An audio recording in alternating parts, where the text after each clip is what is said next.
Hello, my name is Rick Malava, and today I'm going to demonstrate how to rendezvous and how to dock with another ship. We're going to be using a Hohmann transfer to rendezvous with our target, and we're going to be using the Navyfish Docking Alignment Indicator to help us actually dock with our target. So before we start, let me just show you what we got. I've got a docking target that's already in orbit at 150 kilometers right here. And I also have remote tech installed, so I have to have a communications network already set up so that I can control this. You see I've got a green connection indicator here, so this is communicating with the KSC even though it may not be in direct line of sight from it. If I come back out here, you can see that I've got a network of 3 communication satellites in orbit. They're all communicating to each other through omni antennas, and then there is 3 dishes on those satellites. So you see the 3 satellites are all communicating to each other, and one of them will always be in communications range of the KSC, and so any vessel that's in this region of space all the way out to Minmus will be able to get a direct communications link back to the KSC with the configuration I've got set up. I have another video that shows how to put the satellites up in this perfect triangular pattern here in a single launch.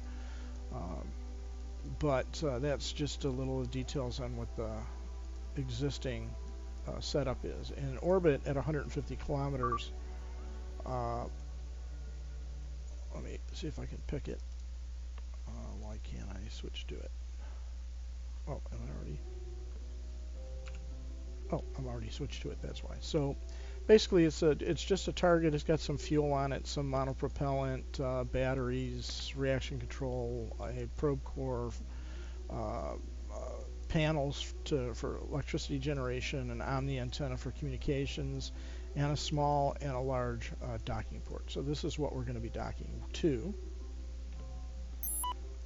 Now we hit escape and go back to the Space Center. And then I also have a ship that's pre-built.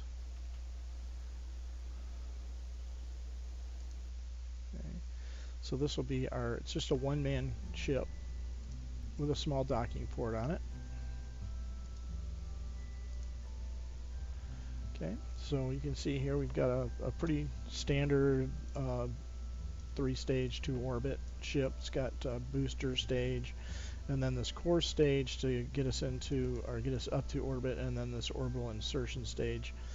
And then we've got some, because we're going to be doing docking, we want to have some control to move the ship laterally, left and right, and then vertically up and down.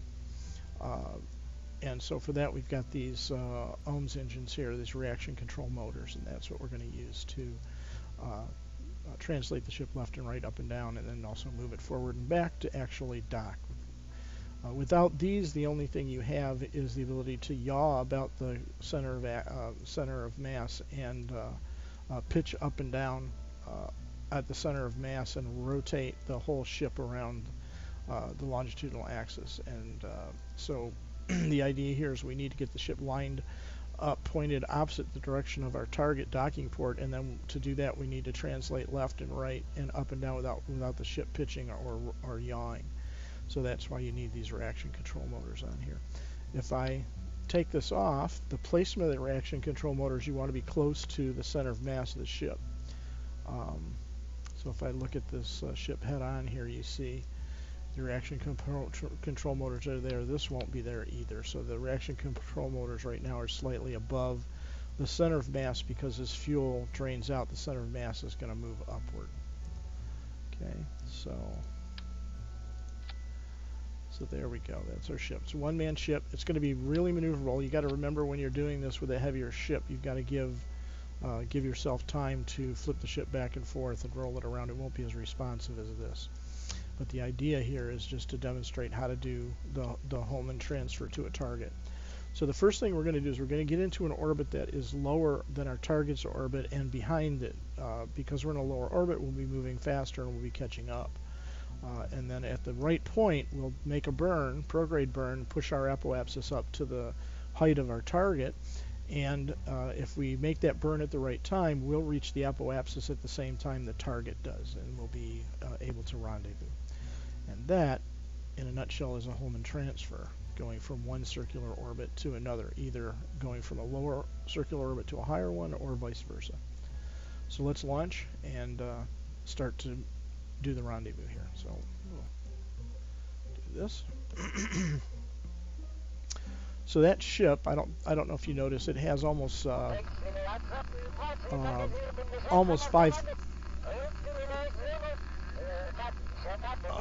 I think it was like almost 5,000 delta V. So I got tons of delta V. You only need 3,400 to make orbit, and so I'll have about 1,000 delta V when I get to orbit. So the first thing we want to do is launch at the right time. Now you can do a direct launch to orbit. The problem is every ship would be different because your launch profile is going to vary based on the mass of your ship, the thrust of your engines, the ISP of the engines, etc. The orbital height of your target, the body you're launching from. You can do it. It takes a little bit more, quite a bit more skill and coordination, and if you mess it up, you generally end up wasting more fuel than if you just did a Hohmann transfer to begin with. So I don't bother doing direct launch to rendezvous, and most people who do demonstrate it, they're launching a ship that they've flown a bazillion times. They're launching to a target at a known altitude or orbital height, and so they already know where to do everything. So it looks like it's so easy to do, and then you try to do it and it's just a mess because you have very little control over either slowing yourself down and moving yourself farther back in the orbit or speeding yourself up and moving farther forward in the orbit. There's a very small window where you can actually set up your burn so that you rendezvous, and generally if you mess it up, it means you have to either go way outside above your target and come back in, and all of that takes more fuel and time and frustration. So this method will work all the time.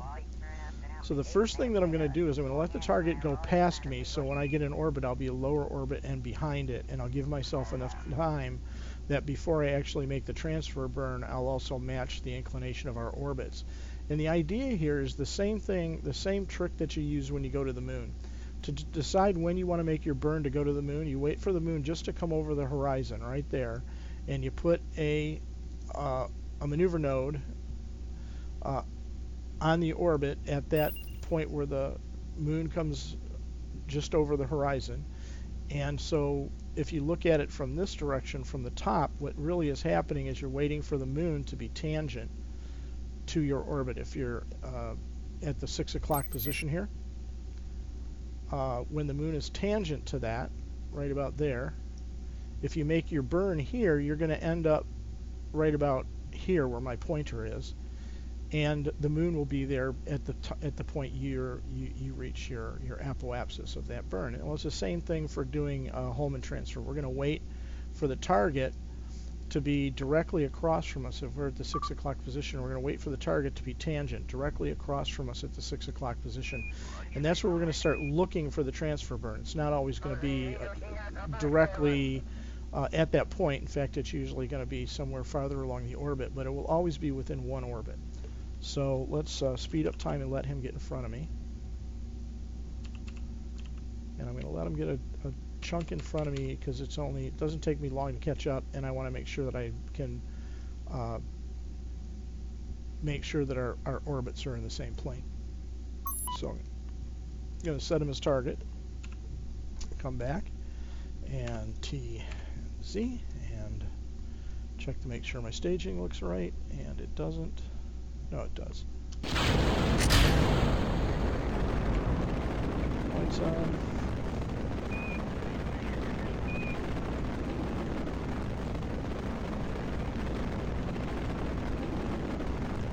So I have very little pitch control with these boosters, so I'll wait for them to burn out.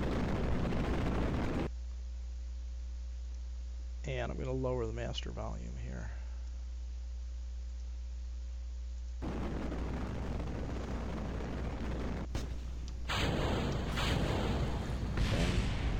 So now with that swivel engine, I've got pitch control, so I'll start pitching over.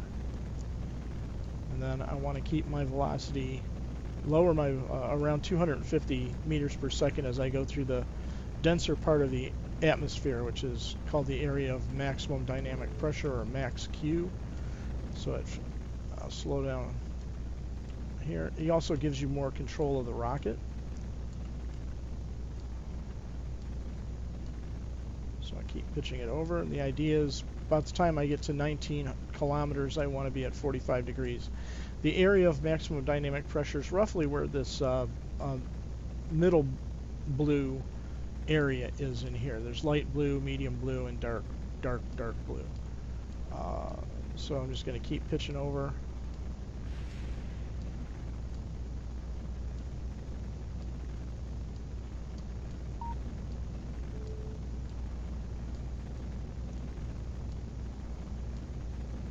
Okay, and as I come up on 19 kilometers, I can start throttling back up. And I don't need the launch escape tower anymore, so I can get rid of it.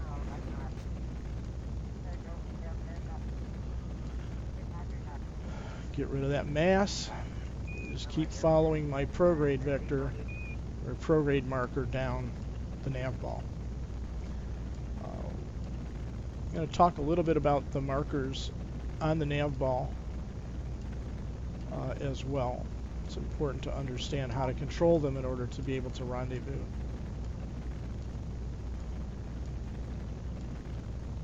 So I'm coming up on 45 kilometers. I've got Kerbal Engineering Redux here, so I can see what my apoapsis is without having to switch back and forth to the map screen, which is very helpful.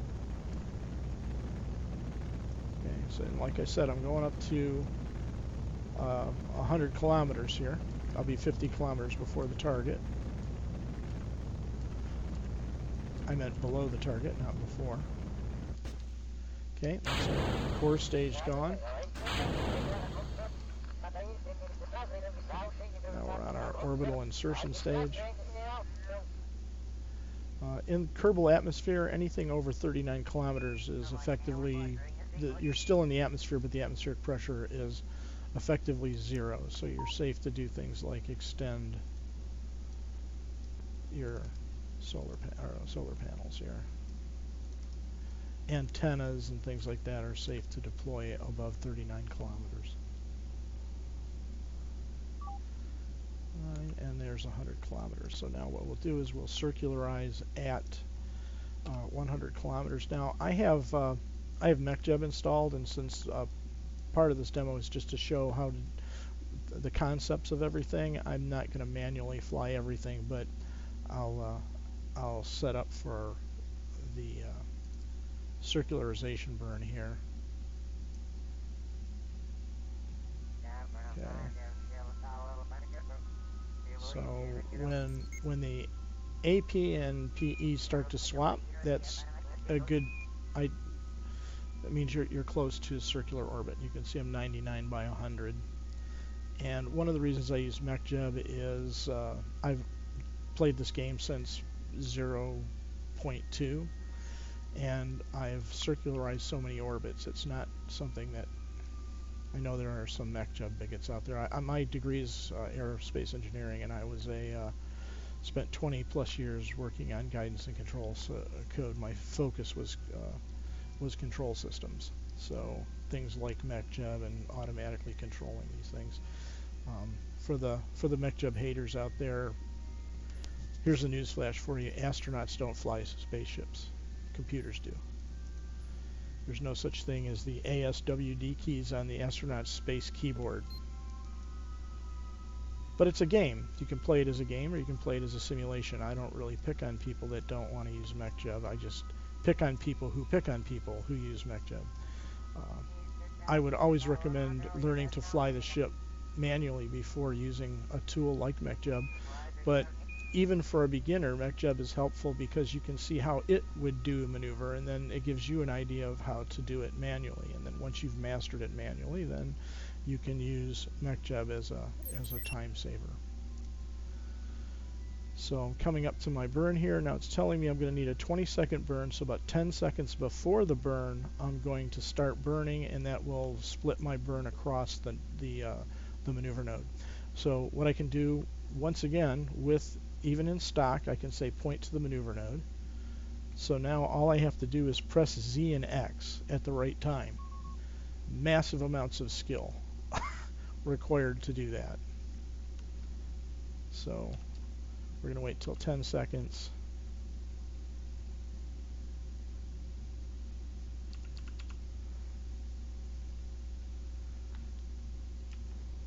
Okay, we'll start burning. And then now we just have to press X at the right time. And for the rest of the maneuvers, I will be mostly using MEC Job because there is no skill in this. Or very little.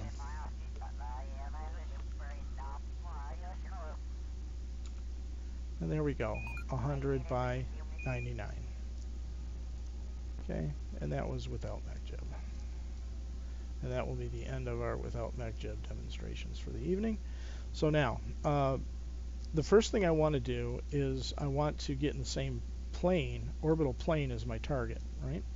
So if you have two planes that intersect each other, they're not in the same plane. There's going to be 2 points within that plane where the two orbits are at the same inclination, right? And that's called the descending and the ascending node, and the pair together are what's called the line of nodes. And if I get here at the same plane as the orbit and I hover over this, it says I'm very close to being in the same plane. I'm -2 degrees, and so this is the descending node. So this means the plane of my orbit is passing through the plane of his orbit at this point, and it goes from above his orbit to below his orbit over here. And if I swing over to this side, this will be the ascending node, and that's saying that it's 2.2 degrees over here. It's always going to be the same. But if I get in the plane of his orbit, what that's saying is the plane of my orbit is going from below him to above his orbit at this point on this side. So this is the ascending node, and of course we're going around in a counterclockwise direction. So if I go from below to above over here, I'm going to go from above to below on this side. So the first thing I can do is come over here to the descending node, because that'll be the first node that I run into. I'll put a maneuver node there, and since it's saying that I'm -0.2 degrees, I'll pull up on this what's called the normal handle here. There's normal and anti-normal, then there's prograde and retrograde, and then there's radial in and radial out. So normal burns change the inclination of your orbit, and they are also the most inefficient. They use the most delta V to do. So if I pull up on this handle, you'll see the ascending node and the descending nodes will swap sides very quickly because it's so fast, because they're so close to already being at 0. Damn it, I can't pull it lightly enough, but you can see ideally I'd like to get the ascending node over here and the descending node on the opposite side 90 degrees out of phase from here, but it's so sensitive. But you can see right now if I hover over it, I've pretty much matched our planes with a 6 meter per second burn at that point. So once again I can say point to node, and then I can wait till I get over here.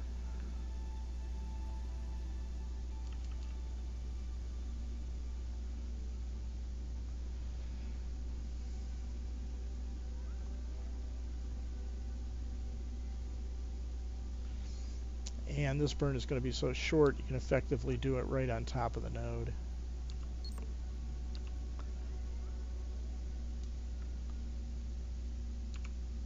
Okay, and so now if I look, get rid of that, you can see that we're now in the same plane. So now the next trick is to decide where you want to make your burn to try to set it up so that you do a transfer from your orbit up to your target's orbit, and you reach the apoapsis at the same time as the target. So let me set this as my target, and it's just like the analogy I gave in the beginning. If you think about it, when you transfer to the moon, you wait for the moon to be tangent to Kerbin before you start making your burn. And this is with your ship at the 6 o'clock position. My target is pretty much tangent to my orbit right now. So I know somewhere within one orbit, if I make a burn up to the apoapsis, we're gonna meet. So what I do is you just arbitrarily pick a point on your orbit when you've reached this point where your target is straight across from you, when you're in the lower orbit, and then you just pull the prograde handle out until your apoapsis passes through his orbital height. And when it does that, you'll see it will split into two markers. These are your close approach markers, the peach and the purple. So what's happening here is my orbit is height is going up and up and up and up and up, and at this point I pass through his orbital height, and I go above his orbit, and then I go around and around and around, and at this point I come back down and pass through his orbit on the way back in. So this is my primary close approach, and this is my secondary close approach, the 2 points where my orbit is going to intersect his orbit. So all I have to do now is I can hit retrograde just to pull these markers back a little closer together, save a little delta V. I like to keep them separated though, because it makes for if the orbits aren't perfectly concentric, it makes up for little variances there. So now I just grab the whole maneuver node, the circle in the center, and I drag it along the orbit. And you see as I drag it along, those close approach markers get closer and closer until eventually they're right on top of each other, right about there, right? So at this point, I'm going to be 0.1 kilometer from him, and that's good enough. So anything within 2 kilometers is actually fine. You can fly into your target pretty easily from anything under 2 kilometers. 0.1 kilometer is very nice. It's 100 meters away. So now I can either make the burn, or I'm just going to say go ahead. I'm going to tell MEC Job to go ahead and do the next burn. So it's going to take 38.4 meters per second of delta V to reach his orbit, and then as I get close to him, as soon as I get to the closest point to the target, I'll match velocities, and what that will do is put us in the same orbit. So if I match my velocity with him at our closest approach, we'll be some short distance away from each other and in the same orbit.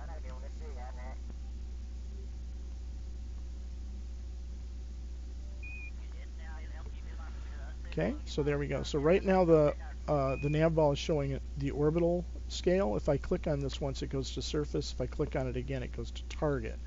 As soon as we get close enough to each other, it'll automatically switch from orbital to target mode, and then it will show our relative velocity between the two ships. When we reach the same orbit, our velocities will be 0, right? I'm in a lower orbit than him right now, so I'm going to be moving faster, and you'll see when it actually switches over. So if I speed up time right now, see it's orbital, orbital, and then when we get in a certain distance, it switches to target, and you can see that that velocity is going down. As I slowly climb up to his orbital height, my velocity will be getting closer and closer to the same velocity as his ship. So that's all that's telling us, is the relative velocity. So I'll just drive on in. I don't want to wait until I'm right on top of him though. I'm going to wait until I get right about here, right? The difference in their velocity is 42 meters per second, and if I switch to the map mode, I should be able to see him quite easily now. There he is. Okay, he's about 4 kilometers away. So now let's talk about the nav ball. The marker that you're looking at right now is called the bearing indicator. To me, it symbolizes a person. There's the head, and you got the wings of your airplane, and the V is pointing downward where your butt is at, right? Now, you also have your prograde marker, which is the circle with the 3 ticks on it. That's the direction your ship is actually moving. So bearing marker, that's where my ship is pointed, right? Level with the horizon. But this is the direction I'm actually moving right here. And then we'll talk about the magenta markers in a minute. I want to slow my closure rate down. So I'm going to go to my retrograde marker, which is the target's relative retrograde, and I'm going to reduce this closure rate to about 10 meters per second. Okay, now 8 meters per second. that gives me time to talk.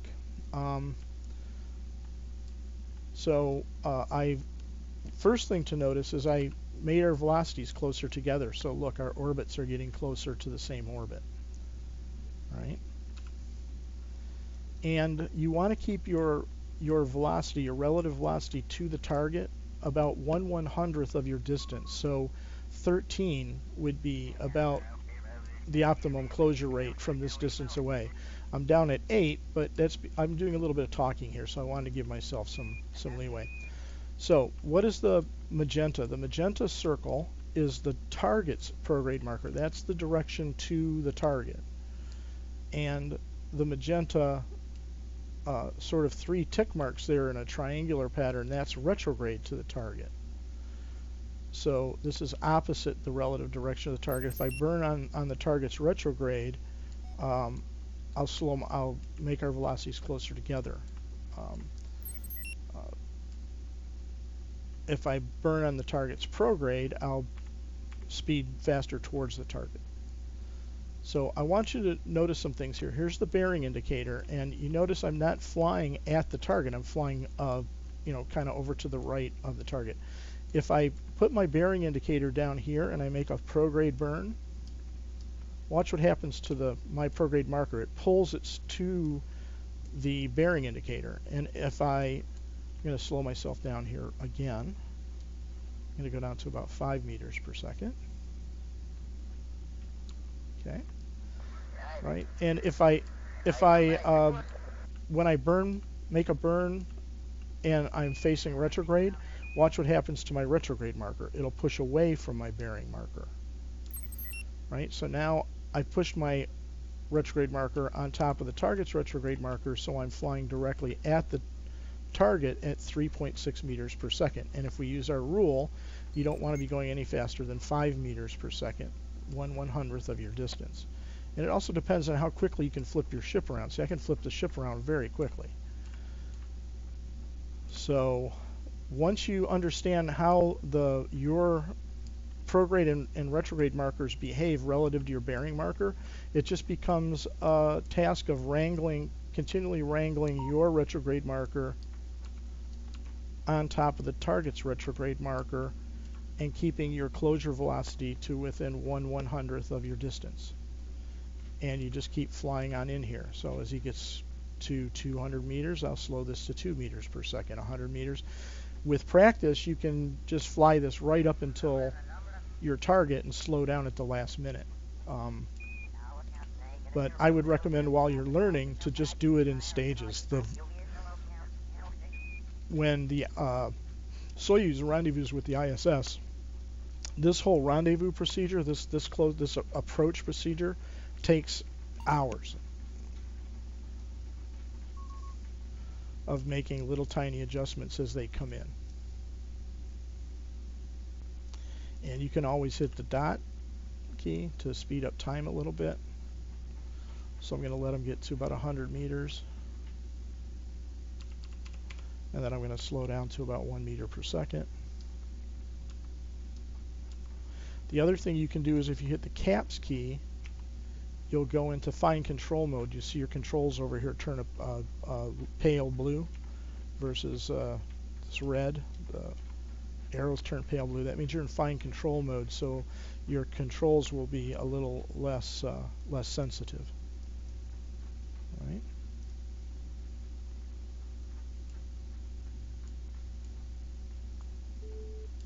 So I can see his docking ports a little bit up top, so I'm going to pitch down.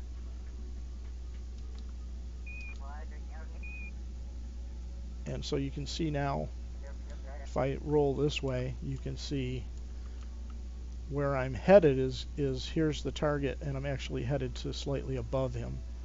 So you can kind of use this to control things. I'm coming in at less than 1 meter per second now, and what I'll do is I'll wait for it to get as close as possible, and then I'll null that velocity out completely. Right? And once again, if I flip over here, you see our orbits are almost completely matched now. Come back out. Just let them keep coming in.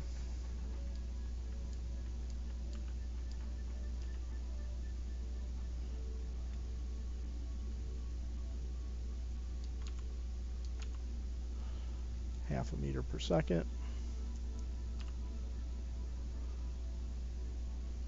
14, 13, 10, 9. He's about 7 meters away from me now. And so what I'll do is I'll point retrograde and just short taps. When you see your retrograde marker disappear, one more tap and you're at 0. So there we go. And I didn't hit the I didn't hit the X key fast enough, so I just blasted away from him. No biggie. We'll fix it.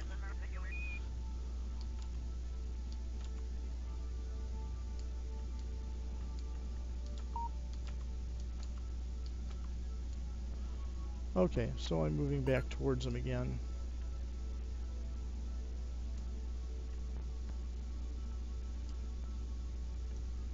And I'm going to end up underneath him. Well, all our beautiful planning to be right above him went just down the tubes there. But all right, let's zero out our velocity right here. There you go. So what I was doing before,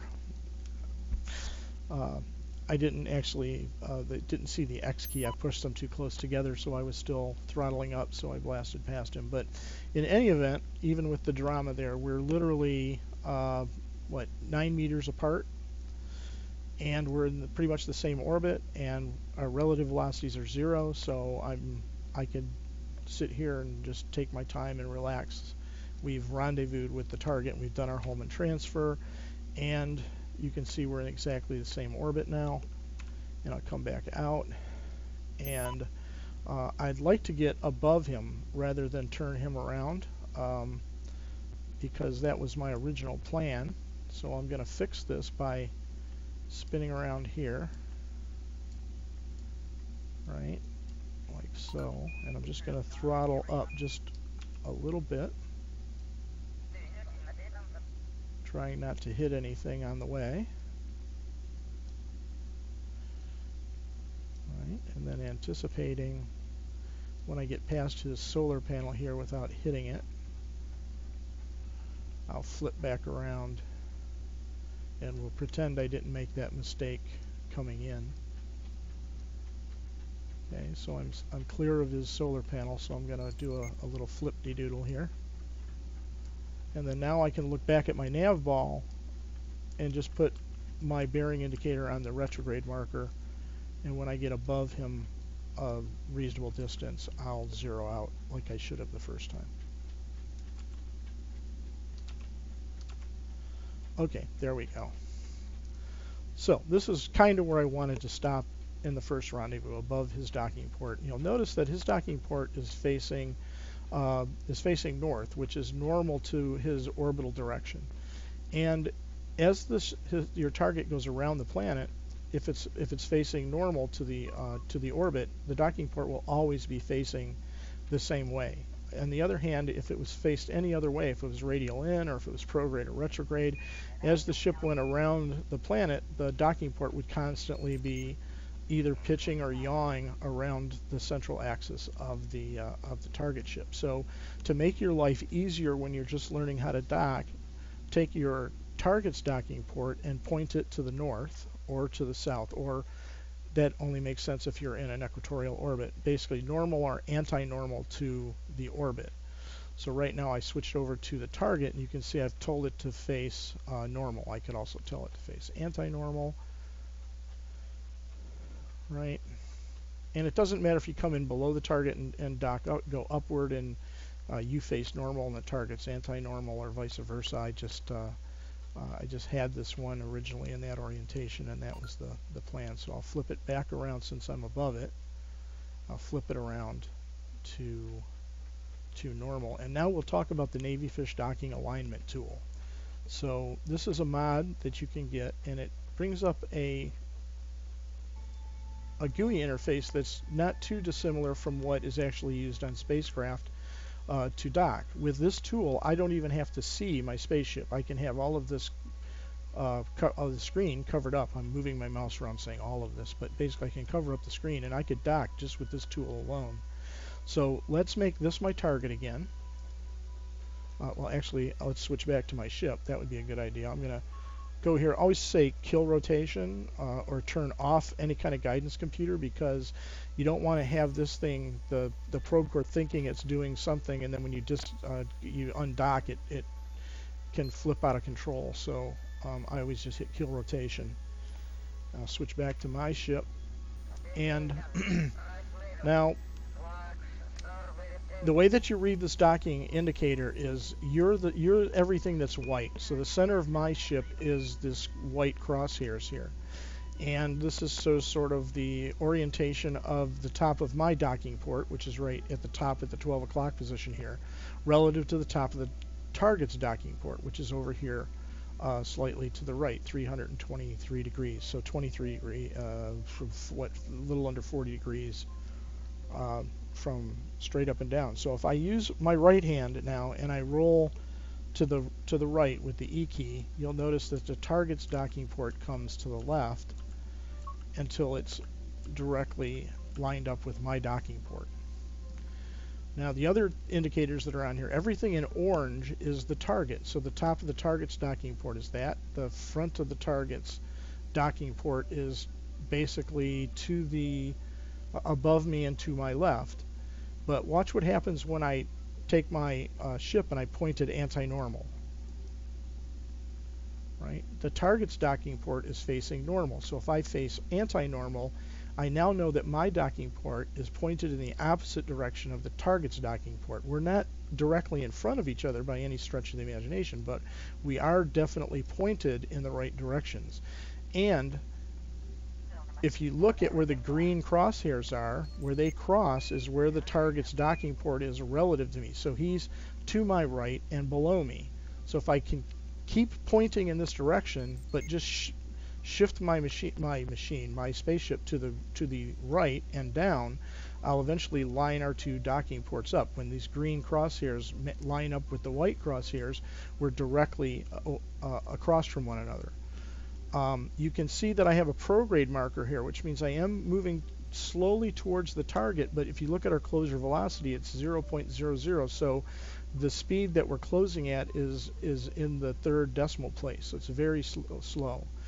Then there is the closure distance. This is the straight distance, the straight distance from my docking port to his docking port, right? He's 3.5 meters directly in front of me, but since we're not directly across from one another, there's a diagonal distance, and that's what this DST is. So he's almost 8 meters kind of diagonal from me, and his docking port is directly 3.5 meters in front of me. So if I can get in the right orientation. So if you could imagine a line going across here, and then the distance from that line to there is 3.4 meters. Okay, so it's actually, I'm registering a closure velocity now. So I'm going to hit the caps lock key. I'm going to turn on my RCS, and I'm going to just tap the N key to give me a little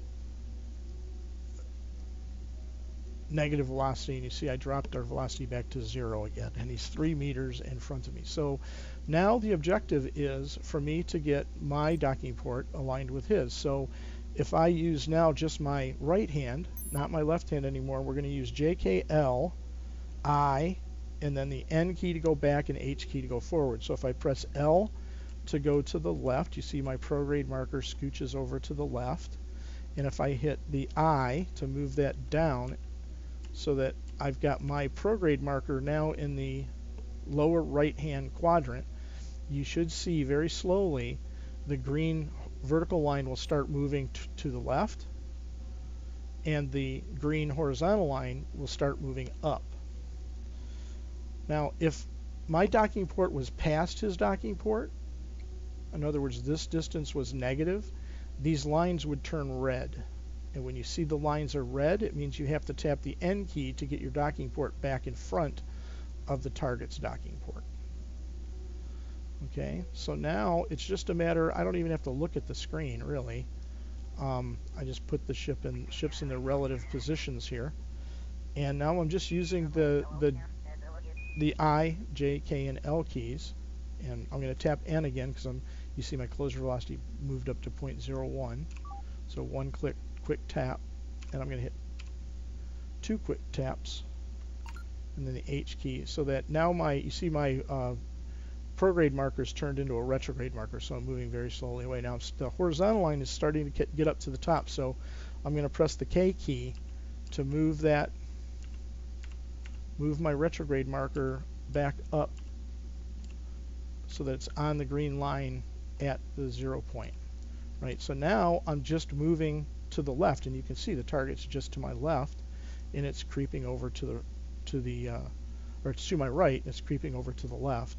And as it starts to get towards the center, I'll just hit the J key and take out some of that relative right motion and until I get it back to center again. And it looks like I need to tap down a little bit with the I key. The green line was creeping down, so we do that. So now everything is lined up. Top of my docking port's lined with the top of his docking port. His docking port is directly in front of my docking port because the green lines are at the center. You can see that the direct distance from my docking port to his is 3.1 meters, as well as the diagonal distance, since we're directly across from each other. And I'm just sitting here talking. I don't have to, I'm not panicking or anything, because we're sitting in space at the same orbital height, moving at the same velocity, and we're just 3 meters apart. So now all I have to do to dock is all that I'll have to do to dock is tap the H key, and you can see, get my closure velocity up to 0.15, and you see we're 2.5 meters apart. And now I just slight taps on the I, J, K, and L keys to keep us centered, and as soon as we get within a meter, the magnetic attraction takes over, and boom, we're docked. So that's how you use the Navyfish docking alignment tool. So hopefully this video has been helpful. Basically, if you wanted to get to a ship that was in an orbit that was too low to get below it, all you would do is you'd get into an orbit that's higher than the target and make sure that you're in front of the target. So instead of getting into a lower orbit behind the target, you'll get into a higher orbit in front of the target. You'll put the target at the 6 o'clock position, and when you're directly across from the target, you do a retrograde burn to bring the apoapsis of your orbit down to touch the orbital height of the target. And you do that same trick. You just scrub the whole maneuver node around until you get the close approach, the separation markers line up, and then you just make the burn. And then when you get to drive into the target, you just wrangle your prograde and retrograde markers onto the top of the target's prograde and retrograde markers. And remember that when you burn prograde, you pull the prograde marker towards your bearing indicator, and when you are going retrograde, you push the retrograde marker away from your when you make a burn when you're retrograde, it pushes the retrograde marker away from your bearing indicator. And so the trick just becomes wrangling your retrograde or prograde marker on top of the target's magenta prograde and retrograde marker. And then you want to always try to keep your closure rate about 1/100th of the distance to your target. So if you're a kilometer away, you want to be coming in at 10 meters per second. 500 meters away, 5 meters per second, etc. And just take it slow. Keep wrangling those your prograde and retrograde marker on top of the targets. And when you get to the closest point, you just tap on, make light taps on the retrograde until you reduce the relative velocities to 0 between you and the target. And at that point, you'll be in pretty much the same orbit and just a couple meters apart.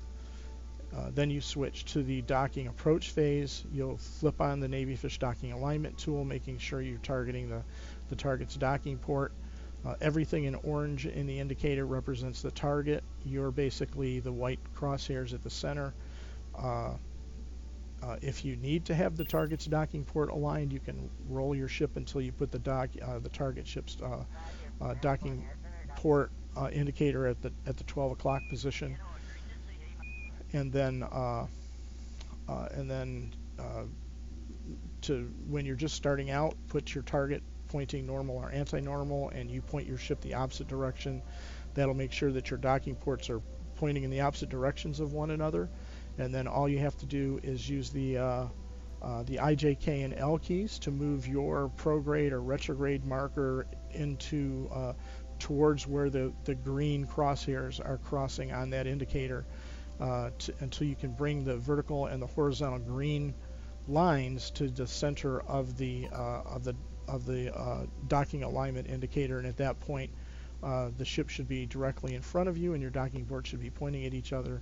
And then you just tap the H key and fly in, keeping those crosshairs centered until you actually dock.